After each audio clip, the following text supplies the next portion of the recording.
तो कैसे हैं आप? आगे का जो पॉइंट है वो है विकास में प्राकृतिक चयन की भूमिका। ठीक है, किसमें? विकास में किसकी भूमिका? प्राकृतिक चयन की भूमिका। मतलब जो विकास की जो क्रिया हम लोग पढ़ रहे हैं, जैव विकास पढ़ रहे हैं ना, वो जो जैव विकास है उसमें जो प्राकृतिक जो चयन की है, प्राकृतिक चयन हम लोग पढ़ चुके हैं। तो उस प्राकृतिक चयन की क्या भूमिका है ना। तो इस तरह से हम लोग पढ़ने हैं कि औद्योगिक अतिकृष्णता पहला पॉइंट बनता है। विकास में प्राकृतिक चयन की भूमिका मतलब कहा जाए जो विकास की क्रिया होती है उसमें जो प्रकृति है उसने किस तरह से चयन करके नए जीवों की उत्पत्ति करी है ना। तो उसके आधार पर पहला नंबर का जो पॉइंट बनता है वो है औद्योगिक अतिकृष्णता, इंडस्ट्रियल मैलानिज्म, है ना। तो ये बहुत ही लंबा कहानी है, एकदम फ्रेश होकर सुनिएगा, एकदम सिंपल है ये, है ना। मतलब किस तरह से नए जीव की उत्पत्ति हो गई, जीवों का विकास हुआ उसको बताया जा रहा है ना। तो एकदम सिंपल कहानी है, सुनिएगा कि ब्रिटेन में 1845 के आसपास हुई औद्योगिक क्रांति के फलस्वरूप विस्टन बिटुलेरिया नामक कीट जो पहले हल्के भूरे रंग का हुआ करता था, ठीक है। जब ब्रिटेन में 1845 के आसपास हुई औद्योगिक क्रांति के फलस्वरूप विस्टन बिटुलेरिया जो कि नामक कीट था जो कि पहले हल्के भूरे रंग का था, वो काला हो गया था। अभी बताया नहीं गया, आगे मैं बताऊंगा क्या हो गया था, वो काला हो गया था, है ना। तो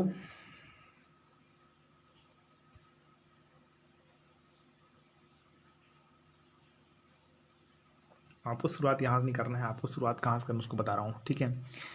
तो पहले आप पॉइंट डालिएगा औद्योगिक अतिकृष्णता, शुरुआत यहाँ से करिएगा कि औद्योगिक अतिकृष्णता को अच्छा समझिए। औद्योगिक अतिकृष्णता को विस्टन बिटुलेरिया नामक कीट के आधार पर समझा जा सकता है, इतना लिखना बस। किसको? औद्योगिक अतिकृष्णता को विस्टन बिटुलेरिया नामक कीट के माध्यम से समझा जा सकता है जो कि पहले भूरे रंग का था। कौन से रंग का था? भूरे रंग का था, तथा औद्योगिक अतिकृष्णता के फलस्वरूप काले रंग में परिवर्तित हो गया, अर्थात नए जाति के जीव विकसित हो गए। इतना लिखना है आपको, ठीक है। एक बार रिपीट करके सुन लीजिएगा। अब यहाँ शुरू करना है, ठीक है। ये समझ आया कि औद्योगिक अतिकृष्णता को विस्टन बिटुलेरिया नामक कीट, ठीक है, के आधार पर समझा जा सकता है।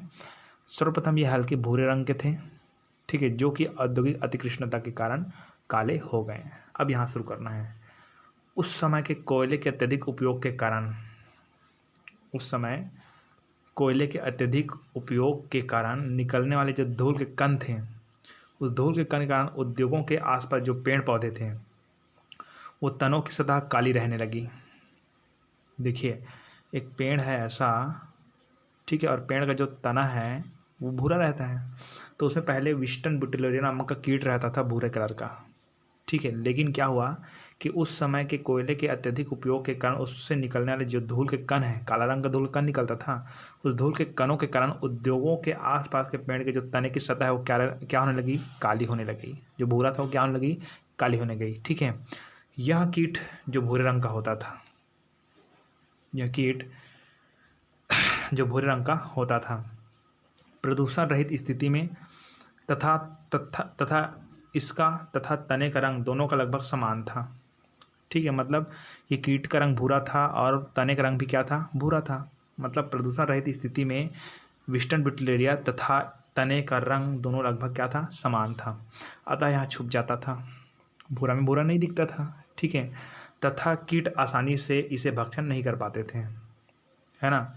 जो विस्टन बिटुलेरिया नामक जो कीट था उसको जो अन्य कीट है ना, या कोई चिड़िया है, इस कीट को क्या नहीं कर पाते थे? भक्षण नहीं कर पाते थे। तो यहाँ कीट की जगह आप चिड़िया लिख सकते हो, ठीक है। अतः चिड़िया आसानी से इसे भक्षण नहीं कर पाते थे।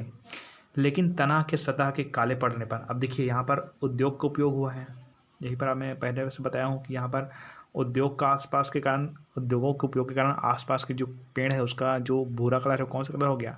काली सतह रहने लगी, ठीक है। तब क्या हुआ कि प्रदूषण रहित स्थिति में इसका तथा तने का रंग है दोनों लगभग समान था, अतः यहाँ छुप जाता था तथा कोई भी पक्षी आसानी से इसे भक्षण नहीं कर पाते थे। लेकिन तना की काली सतह पड़ने पर उत्परिवर्तन द्वारा, ठीक है, अब तना का रंग कौन सा कलर हो गया?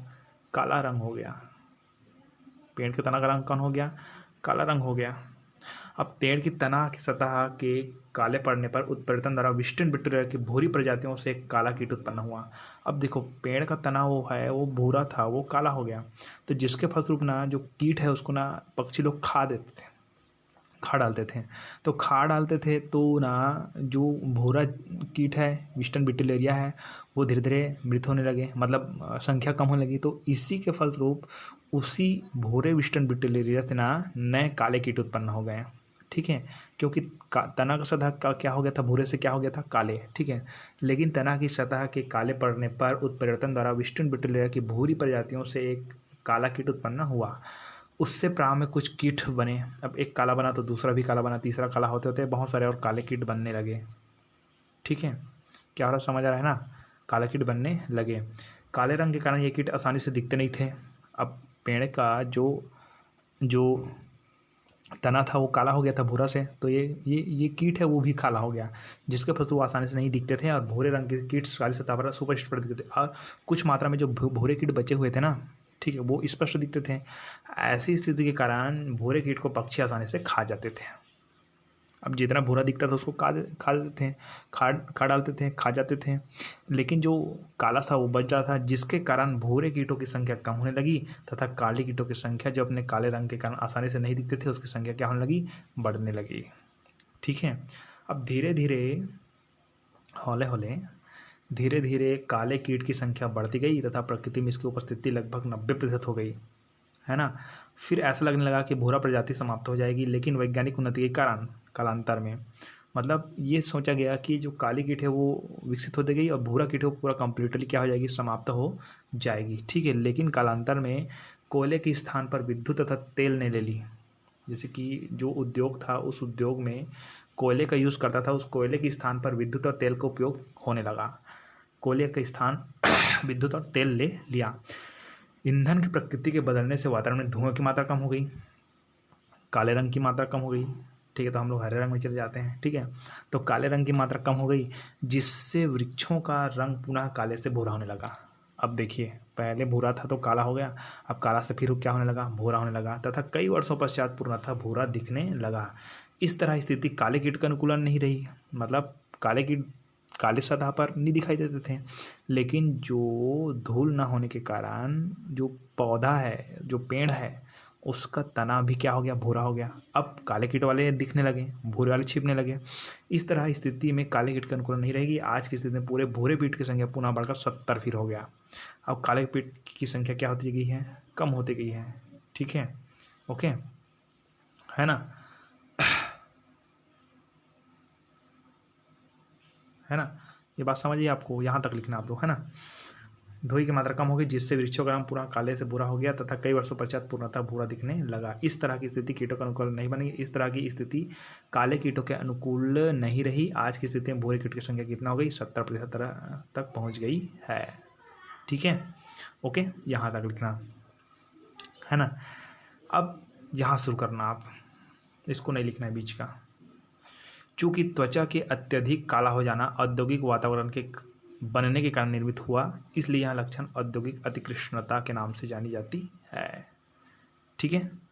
इतना लिखना है आप लोगों को, समझ आया ना।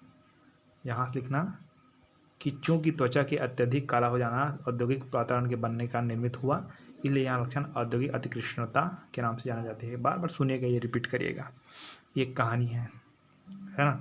ये हो गया औद्योगिक अतिकृष्णता। किसके अंतर्गत आ रहा है? विकास में प्राकृतिक चयन की भूमिका। इसको एक एक दिन कर करके देखिएगा, एक एक पॉइंट को, है ना, क्योंकि बहुत ज़्यादा लंबा जाएगा।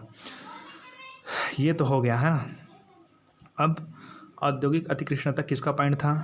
विकास एवं प्राकृतिक चयन की भूमिका। अब दूसरा पॉइंट था उसी औद्योगिक अतिकृष्णता के बाद दूसरा पॉइंट था विकास में प्राकृतिक चयन की भूमिका के अंतर्गत दूसरा पॉइंट था, उसका नाम है औषधि रोधकता। क्या नाम इसका है? औषधि रोधकता, है ना। तो इसके लिए मैं एक उदाहरण देता हूँ कि पहले आप लोग मच्छर अगरबत्ती जलाते थे ना, तो पहले बहुत ज़्यादा मात्रा में मच्छर मर जाता था। लेकिन आज के डेट में कितना भी मच्छर अगरबत्ती जलाओ वो मरता नहीं है।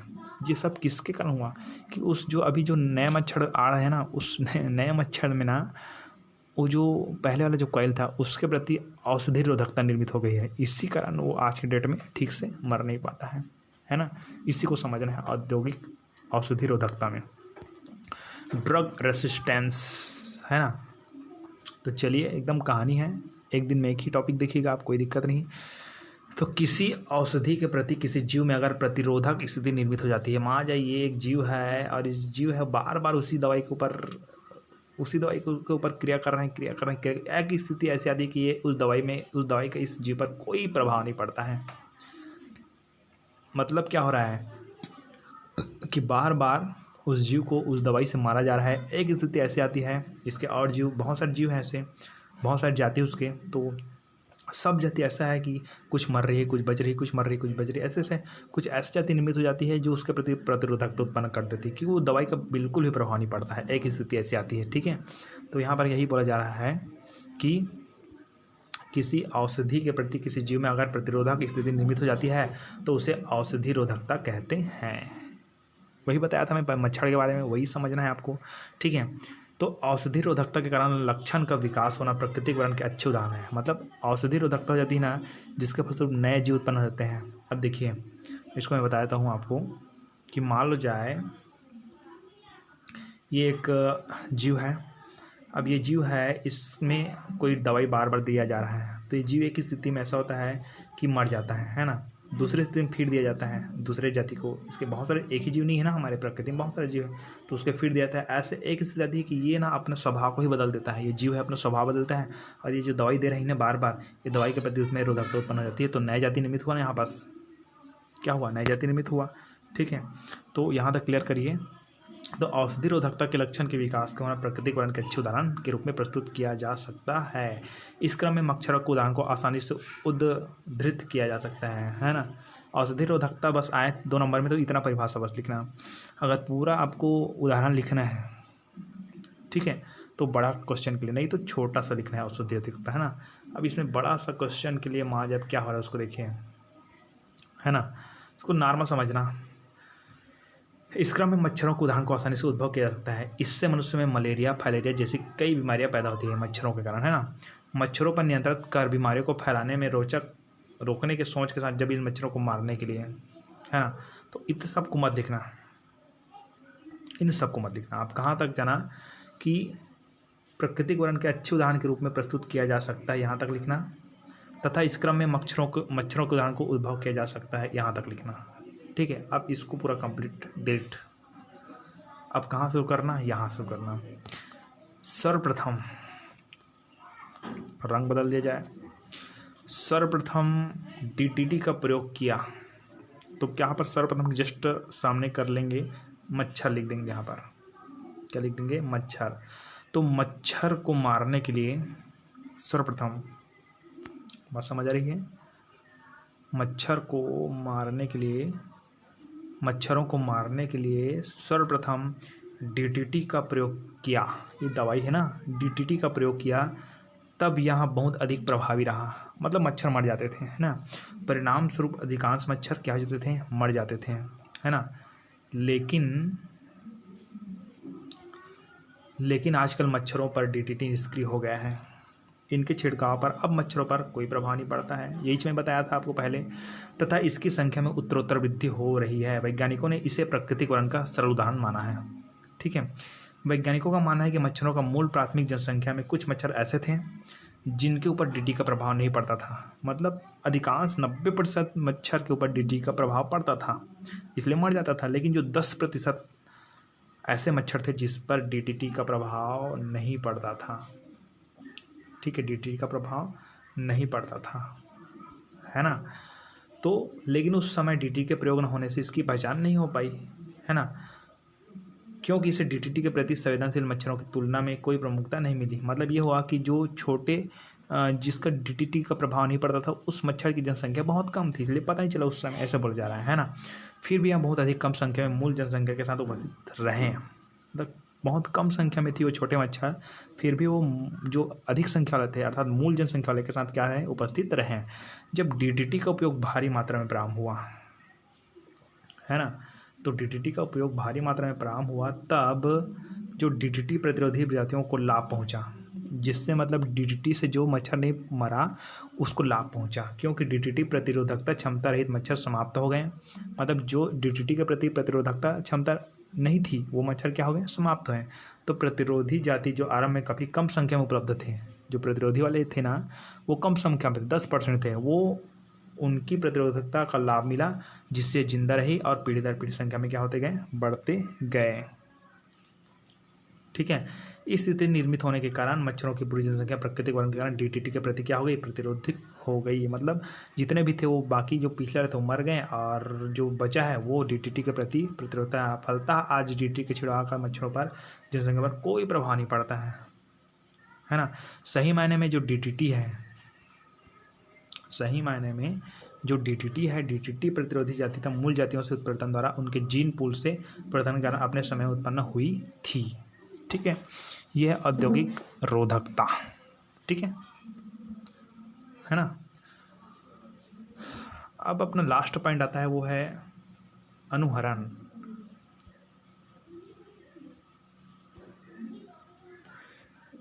सॉरी यहाँ से थोड़ा सा कंटेक्ट फेल्ड हो गई। इसका नाम है अनुकृति या अनुहरण, है ना। वह क्रिया जिसमें जीव या उसकी रचना अपनी संरचना को किसी जीव या रचना जैसी परिवर्तित करते हैं, शत्रुओं से अपनी रक्षा करता है। मतलब जैसे कि एक जीव है और ये जीव है ना, ये दो जीव हम आ जाए, है ना। मैं रंग में बता देता हूँ,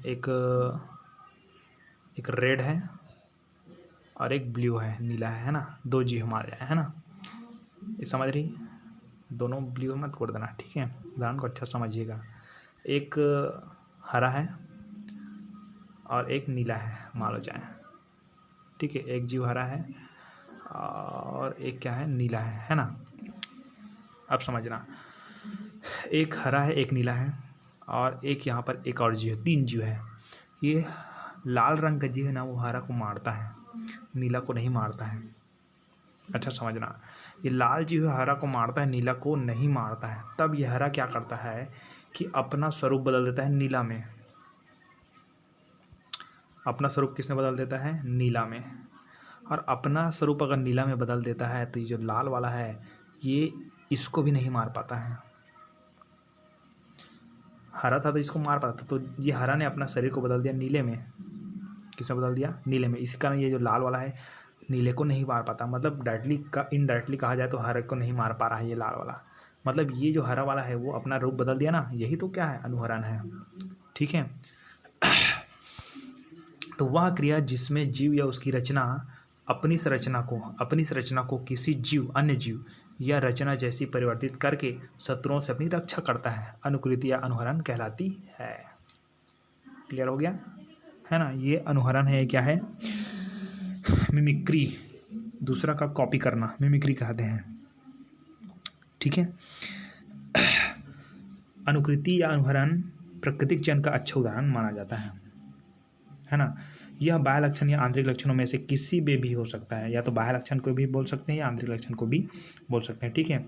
अनुहरण की उदाहरण को हम लोग सामान्यतः लाल रक्त आरबीसीएस के हास्यकार रक्त कणिकाओं में रूपांतरण को उद्बोधित किया जा सकता है। ठीक है। हम लोग किसके आधार पर समझ सकते हैं, अनुहरण के उदाहरण के रूप में हम सामान्यतः लाल रक्त कणिकाएं के हास्यकार लाल रक्त कणिकाओं में रूपांतरण को उद्धृत किया जा सकता है ना। पहले आपको नॉर्मल समझाना है कि आरबीसीएस ऑक्सीजन का संवहन नहीं कर पाता है, हास्यकार आरबीसीएस ना, जिसके कारण रक्त में ऑक्सीजन की कमी हो जाती है। क्योंकि यहाँ हास्यकार आरबीसीएस उत्पन्न होने से होता है, इसलिए इसे हास्यकार या दाता को ये सब लिखने की जरूरत नहीं है, मैं उसको बता रहा हूँ, आपको समझना है। ठीक है, क्या बताना है आपको, है ना। अनुकृति के उदाहरण के रूप में हम सामान्य रक्त कण आरबीसीएस के हास्यकार रक्त कण में रूपांतरण को उद्भव कर सकते हैं। ठीक है। तो इसमें क्या होता था कि जो यहाँ से अब इसको मत लिखना आगे का, ठीक है, मैं बता रहा हूँ, उसको सुनना और लिखना। इसमें क्या होता था कि जो सामान्य ये गोल बना हुआ सामान्य लाल रक्त कणिकाएं हैं, ठीक है। और ये हास्यकारक कनिकाएँ हैं। अच्छा समझिएगा, ये सामान्य लारक्त कनिकाएँ, ये हास्यकारक कनिकाएँ हैं, ठीक है। अब क्या होता है कि इनके जो जीवाणु हैं, है ना, इनके जो कौन है, जीवाणु है, विषाणु है, जो भी हो, है ना, जिसके कारण ये रोग उत्पन्न होती है, जैसे कि एनीमिया वगैरह रोग उत्पन्न होती है। तो किस पर ये जो सामान्य लाल रक्त कणिका है, इसी के ऊपर ज़्यादा अटैक होता था किसी भी चीज़ का, है ना, किसी भी बाह्य एंटीजन का। तो ये क्या करता है, अपने आप को प्रवर्धित कर देता है किस में, हर्षाकार आरबीसीएस में, जो कि बहुत ही घातक है, ठीक है। तो जो बाह्य कारक है वो हर्षाकार में अटैक नहीं कर पाता था, अटैक मतलब आक्रमण जी, ठीक है, आक्रमण नहीं करता, इससे यहाँ इसका सुरक्षा हो गया ना। लेकिन वो सुरक्षा नहीं हुआ एक्चुअली में, नहीं, ये जब किस में बदल गया, हर्षाकार आरबीसीएस, मतलब ये खराब हो गया, सीधी सी बात, ठीक है, क्या हो गया, खराब हो गया। एक्चुअली इतना ही बात लिखना है आपको, ज़्यादा लिखना है अनुकूलन अनुकृति में, ठीक है। तो इस तरह से अनुहरण का केवल परिभाषा लिख देना, ज़्यादा उदाहरण देने की जरूरत नहीं है।